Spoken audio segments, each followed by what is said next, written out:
So, pag-usapan natin ang BSK 2026. Dapat matuloy yan.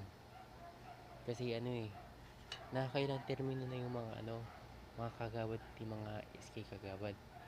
Yung iba sa amin walang ginagawa.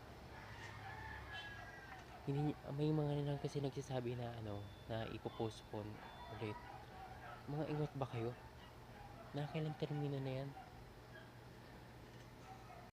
Dahil epekto daw ng fuel at saka ng gera sa ibang bansa.